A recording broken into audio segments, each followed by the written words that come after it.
ครอบครัวของเพิ่นเนาะก็จะมีกัน5 คนเนาะจะมีแม่เฒ่าอ่าแล้วก็นี่เมียเลาเนาะเมียเบานั่นเพิ่นชื่อเบานั่นพี่น้องเอ้ยอันนี้ก็เป็นลูกของพี่สาวเพิ่นเนาะอันนี้ก็เป็นน้องชายหลาพี่น้องเอ้ยคนนั้นเป็นน้องชายหลาอายุจักปีเดี๋ยวนี้16 ปี17 ปีบ่ฮอดแล้วบ่17ยัง16 ปีเพิ่นไปเฮ็ดงานร้านหมูกระทะพี่น้องกำลังมาเมื่อวานนี่เห็นไอ้เคยอันถูกไฟลวกเนาะก็มาเบิ่งเพิ่นนั่นแหละช่วยบรรเทาได้ในครอบครัวก็ได้ช่วยครอบครัวได้แน่แหละเพิ่นไปเฮ็ดเวียกเฮ็ดงานได้เนาะอืมอันนี้ก็หัวหน้าครอบครัวเลยเพิ่นมาอยู่เนาะหาอยู่หากินบ่ได้เจ็บป่วยแนวนี้ก็บ่ได้ไปแล้วพี่น้องเอ้ยเนาะบ่ได้กินแล้วเนาะสบายดีพ่อแม่พี่น้องสู่ทุกคนทั้งฝั่งไทยฝั่งลาวเด้อพี่น้องเอ้ยเช้ามื้อนี้บ่าวกล้องพามาเบิ่งอาการของน้องเนาะและการเป็นอยู่ของครอบครัวของน้องพี่น้องเอ้ย เพราะว่าเพิ่นก็มาเป็นเขยแล้วมาเป็นครอบครัวเดียวกับบ่าวกล้องนี่แหละพี่น้องเอ้ยเนาะก็เบิ่งแย่งกันยามเจ็บยามป่วยบ่าวกล้องก็ได้เพิ่นก็ไปอยู่กรุงเทพมาแล้วก็มาอยู่บ้านได้ช่วงสงกรานต์นี่แหละพี่น้องเอ้ยมาก็มาเฮ็ดไร่เฮ็ดนาปลูกมันเนาะเฮ็ดสวนเนาะเพิ่นก็มาเป็นหัวหน้าครอบครัวแหละพี่น้องเอ้ยมาเบิ่งแย่งพ่อเฒ่ามาเบิ่งแย่งครอบครัวเนาะกำลังพากันกินข้าวเนาะไปซื้อลูกชิ้นมากินกับข้าวเช้าเพิ่นน่ะพี่น้องเอ้ย มื้อนี้อาการของเพิ่นเนาะก็คือว่ามื้อน่ะเพิ่นไฟไหม้เนาะพี่น้องเนาะก็ครบ3 มื้อมื้อนี้เนาะพี่น้องเนาะบ่าวกล้องก็พามาเบิ่งอาการของเพิ่นว่าแผลนี่เป็นจั่งใดแหน่เนาะมารายงานพ่อแม่พี่น้องผู้ใหญ่ใจบุญที่เพิ่นช่วยเหลือน้องมาเนาะว่าเหตุที่ว่าเพิ่นบ่ได้พากันไปหาหมอก็คือนี่แหละพี่น้องเงินค้ำบ่ค่อยมีนี่แหละก็ยากนำตัวนี้แหละผู้ใดก็ได้อาเอามาเบิ่งแผลเพิ่นนำกันพี่น้องเอ้ยว่าแผลนี่ก็คือว่าสาหัสเนาะสาหัสหลายเนาะก็คือมื้อแรกนี่บ่เป็นตาเบิ่งเลยเนาะก็จนนอนบ่ได้น้องเพิ่นก็ได้เนาะเทิงเจ็บเทิงปวดเทิงแสบออกร้อนเนาะก็คือว่าทางในบ้านเฮานี่คือเพิ่นไปเป่าไล่พิษเนาะพี่น้องเนาะตอนแรกๆก็ไปเป่าไล่พิษเป่าเกลือเนาะเพิ่นว่าเป่าเกลือแล้วก็พากันมาปัวยาพื้นบ้านก็คือจะมีอันขี้มิ้นแล้วก็อันหว่านหางจระเข้นี่แหละพี่น้องเอ้ยหลักๆเลยที่เขาเจ้าเอามาใส่เนาะแล้วมีหยังแหน่ปะแก้วฮะมันแก้วเครื่องมันแก้วมาพอกบ่เอามาพอกยองเครื่องมันแก้วมายองมาพอกใส่พี่น้องเอ้ยนี่แหละเป็นยาพื้นบ้านเนาะแล้วก็เหตุผลหลักๆคือบ่ได้ไปหาหมอตอนแรกหลายๆคนน่ะย้านมันติดเชื้อเนาะเพิ่นว่าพาไปหาหมอซะเพิ่นว่าโอ้ยจักสิไปจั่งใดพี่น้องเอ้ยคันว่าไปหาหมอก็จักเบิดน้อยเบิดหลายเงินค้ำก็ยังได้ยืมน้องยืมนุ่งมาช่วยเนาะมีผู้ใหญ่ใจดีมีเจ้านายเพิ่นช่วยเหลือแล้วก็มีผู้หลักผู้ใหญ่ในอันที่เพิ่นเห็นคลิปเบากล้องเนาะเพิ่นก็ช่วยเหลือค่ายาน้องเนาะก็ขอบคุณหลายๆเด้อพี่น้องเด้อเนาะเอ้าเดี๋ยวมาเบิ่งอาการเบิ่งแผลของน้องคือว่ามันเริ่มดีหรือบ่ดีเนาะพี่น้องเนาะครบ3 มื้อมื้อนี้เนาะพี่น้องเนาะเพิ่นก็ไปเพิ่งไปเป่ามาเนาะเอาไปเบิ่งพี่น้องเอ้ยนี่เลยพี่น้องเอ้ยครอบครัวของเพิ่นเนาะก็จะมีกัน5 คนเนาะจะมีแม่เฒ่าแล้วก็นี่เมียเลาเนาะเมียเบานั่นเพิ่นชื่อเบานั่นพี่น้องเอ้ยอันนี้ก็เป็นลูกของพี่สาวเพิ่นเนาะอันนี้ก็เป็นน้องชายหลาพี่น้องเอ้ยคนนั้นเป็นน้องชายหลาอายุจักปีเดี๋ยวนี้16 ปี17 ปีบ่ฮอดแล้วบ่17ยัง16 ปีเพิ่นไปเฮ็ดงานร้านหมูกระทะพี่น้องกำลังมาเมื่อวานนี่เห็นไอ้เคยอันถูกไฟลวกเนาะก็มาเบิ่งเพิ่นนั่นแหละช่วยบรรเทาได้ในครอบครัวก็ได้ช่วยครอบครัวได้แน่แหละเพิ่นไปเฮ็ดเวียกเฮ็ดงานได้เนาะอันนี้ก็หัวหน้าครอบครัวเลยเพิ่นมาอยู่เนาะหาอยู่หากินบ่ได้เจ็บป่วยแนวนี้ก็บ่ได้ไปแล้วพี่น้องเอ้ยเนาะบ่ได้กินแล้วเนาะนังว่าเราอันเป็นนั่นเป็นบ่ได้เป็นนั่นเป็นนี่เนาะเราก็ยังไปหาอยู่หากินเบิ่งครอบครัวเบิ่งไร่เบิ่งนาเนาะบัดตานี้ลูกเคยเป็นอันนี้เป็นจั่งใดบัดตานี้บ่ได้อยู่ได้กินเลยเนาะ แหละ แต่ละมื้อมันยังหาของอยู่ของกินมาไว้ให้เนาะนี่แหละคันหน้าขาดนี่ฝนตกนี่จักเฮ็ดจังไดนี่ โอ้ยแต่ที่ได้โอ้ย ปูปลาในให้หน้าไปเบิดแหละเนาะ ปล่อยดี นี่แหละพี่น้องเอ้ยแพ้กันหนักอยู่หนักมื้อแรกน่ะหนักแฮงอันนี้มื้อ2มื้อ3เนาะมันแห้งแล้ว มันเริ่มแห้งเบิดแล้วพี่น้องเอ้ยนี่น้ำหลอกน้ำเหลืองมันก็ไหลคือว่าเขาก็เอาสำลีซับเนาะพี่น้องเนาะนี่แหละพี่น้องเอ้ยคือว่าหนักอยู่อาการหนักอยู่เนาะพี่น้องเนาะอาการหนักอยู่เนาะนี่ดูว่ามันลอกแล้วก็อยู่ได้บ่ทรงนี่ เก่งเชื่อ เก่งซื่อๆเนาะ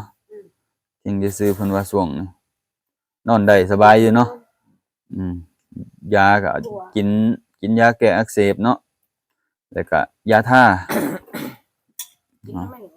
นี่แหละพี่น้องเอ้ยเพิ่นก็อยู่ได้นอนยาท่าเนาะยาพื้นบ้านแน่เพิ่นว่าก็ใครแน่เนาะนี่แหละพี่น้องเอ้ยครอบครัวของเพิ่นก็นี่แหละเฮือนชานของเพิ่นนะครับกล้องภาพเบิ่งเนาะนั่นหลังบ่ได้ใหญ่พี่น้องเอ้ยนั่นหลังน้อยต่อครัวน้อยๆนี่พี่น้องเอ้ยเฮือนชานเพิ่นเนาะบ่อนอยู่บ่อนเช่าเพิ่นก็ได้พี่น้องเอ้ยมีหัวหน้าครอบครัวพ่อเพิ่นก็บ่อยู่แล้วพี่น้องเอ้ยมีแต่ลูกเขยมีแต่ลูกเขยเนาะที่เป็นหัวหน้าครอบครัวเบิ่งแย่งเนาะนี่แหละอันนี้ลูกชายเนาะลูกชายเพิ่นนั่นแหละซ้ำว่าเนาะเพิ่นเลี้ยงเอาพี่น้องเอ้ยอันนั้นเมียเพิ่นก็พากันมาแต่ตลาดเนาะมันแห้งคันอยู่บ่อนมันแห้งก็มีบ่มันคันเนาะโอ้พวกทางหลังเนี่ยมันแค่นี้แหละทางหลัง ออกลูกเพิ่นแล้ว แต่ว่าทางหน้านี่แหละมันหนักเนาะ ก็เลยกระดูกเพิ่น ทางหน้านี่มันโป่งขึ้นแห้งในหูเพราะว่ามันเป็นเนื้ออ่อน มันบ่เจ็บมันสู้บ่ได้ไปแทงมันหลอกไว้แล้วนอนแสบเนื้ออ่อน จะนอนมันก็เศร้าเลยนะเนาะพี่น้องเนาะจักสิช่วยจังไดเนาะพี่น้องเนาะบ่กล้องก็ ปกติแล้วหัวอืม คือปกติมันไปทาง บ่อยากให้มันเกิดเด้อพี่น้องเอ้ยเหตุการณ์นี้ก็ได้ โอ้ยเกิดสมุน ทรมานหลายเนาะจักพี่น้องสิเชื่อบ่ว่าบ่กล้องสิเว้าให้ฟังว่ามันเป็นเคราะห์เพิ่นว่าเนาะคือพ่อแม่พี่น้องเพิ่นเว้าเนาะว่ามันมีเคราะห์เนาะหรือว่าบ่นั่นนี่มีเคราะห์เพิ่นว่าเนาะเหตุการณ์ก็คือแบบว่าเป็นตั้งแต่นกเข้าพี่น้องเอ้ยนกเข้าหรือนกคูกบ่คนไทยเอิ้นเนาะอันบินไปจับแขนน้องเพิ่นเนาะขับรถบ่บินไปจับแขนน้องเพิ่นจับอยู่เลยบ่นก จับแบบบินไปจับเก่า เพราะว่านกเข้ามันไปจับแขนก็เลยว่า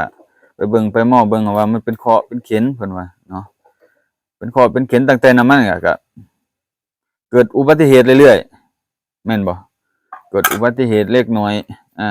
แต่ว่าครั้งนี้ใหญ่แฮงครั้งนี้แล้วก็หนักแฮงเนาะ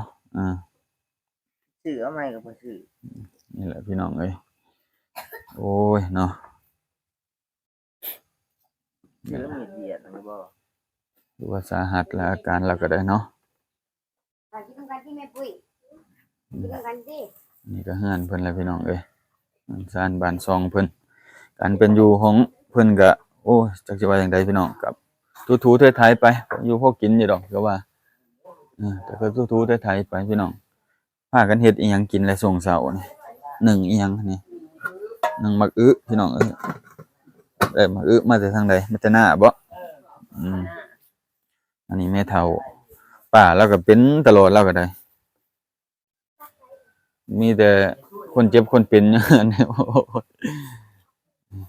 ป้าเนาะอันนี้ป้าเบากล้องเนาะ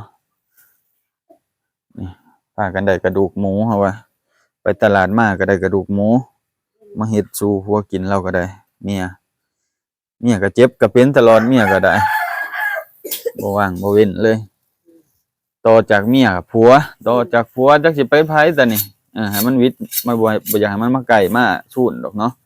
ให้มันหายขาดเลยเนาะพี่น้องเนาะอ่ะเพิ่นไปได้ซีนหมูมา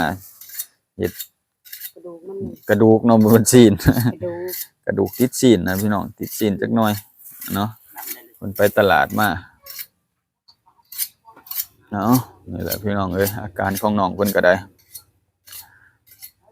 ให้มันช่วงมันเศร้าได้พี่น้องเอ้ยเพราะว่าเป็นหัวหน้าครอบครัวเนาะ หัวก็ได้ แต่ว่ามันบ่เศร้าแล้วมันก็สิยากเด้พี่น้องเอ้ยเพราะว่าบ่มีคน ใบบ่หอมน่ะ อายุหากิน เพราะว่าทุกอย่างในครอบครัวคือว่ามีลาวคนเดียวเลยเนาะที่เบิ่งพี่แย่งเพราะว่าน้องชายเพิ่นก็บ่อยู่เนาะ